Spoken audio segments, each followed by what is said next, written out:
Dili jud malikayan mga busing ba nga naa tay mga amigo nga mangutana kung unsa nga mga linyada ang akong mga ginabreed. So naiuban mo ingon nga kini SBR ni, kini Tornado Hats, kini Sweater. Bisan unsa na lang ang panglitokon nga mga sikat nga mga pangalan sa linyada ba. Pero ako wala ko nag-ingon na mga busing kay sayon ra man kayo mo claim sa pangalan sa linyada. Pero sa akong pagbreed mga busing sa kadugay na nako nagbreed bisan og mga ginagmay ra ning ako. Kung unsa gid ang mga broodcock o broodhen or unsa nga pair sa mga manok nga mas daghan og daog, mao toy akong ipadayon. Dili lang sa isa ka bisis kay ako manggod ng bantayan, ako nang panid-an ang consistency sa mga daog sa ilang anak kung angay ba sila nga ipadayon sa makadaghan. So, mao na ako mga bossing, practical way of breeding ang akong style. Bisan og ginagmay ra ni ako dili ko big time pero ang importante magud sa ako ang kadaghanon sa daog sa mga anak sa akong palahi.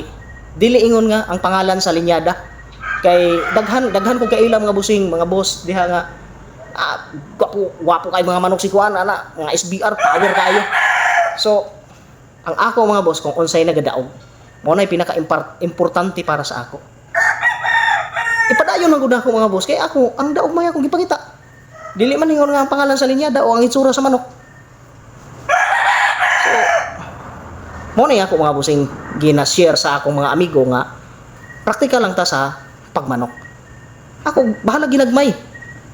Kayo ban nga nagani ko mga amigo ba nga unsay pangalan sa imong linyada? Basin og mo palit ko. Kanang mingog palit mga busing, wala gyud ay problema. Pero kung mayon mo pangalan sa linyada, wala na sa ako, mayon og kilso. Kini anak ni og gikan man sa Iloilo ang amahan ani. Ang ingon sa akong amigo, two times winner to siya. Balda na gud pagpadala diri sa ako kanang wala na kingking diri. Wala na ning kingking. Anak daw to og lazy roundhead inimport niya gikan sa Amerika og Boston roundhead nga gikan kang paing aranita. Pero wala nagmatter sa ako kung unsa nga pangalan sa linyada ang iyang ipadala sa ako. Ang akong gipangutana kung unsa o kapila na ni daog ang manok. Ang ingon niya 2 times winner. Abansi lang daw ang isa ka igsuon kay nag 4 times winner. So ang kanindot ato kay pag abot diri gipabreed na ako sa akong amigo, patesting na ako sa iya. Ang mga anak napoy anak nga nag 2 times winner. Ambot kung pila ka buok ang naa sa iya. So mao ni siya ang diri sa ako. Ako panisulayan. Kay isa pa ni naka-arol mga busing. So mao na akong gusto. Ayaw lang magkalain sa ako nga ingon ana ang akong panglantaw. Wala ko nagbase sa mga pangalan sa linyada. Ngano? Sayon ra kaayo mo claim.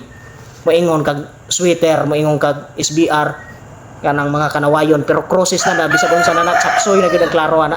Samot na sa atong mga backyard. So tinud-an ra ni ako mga busing nga wala ko nagbase sa mga pangalan sa linyada.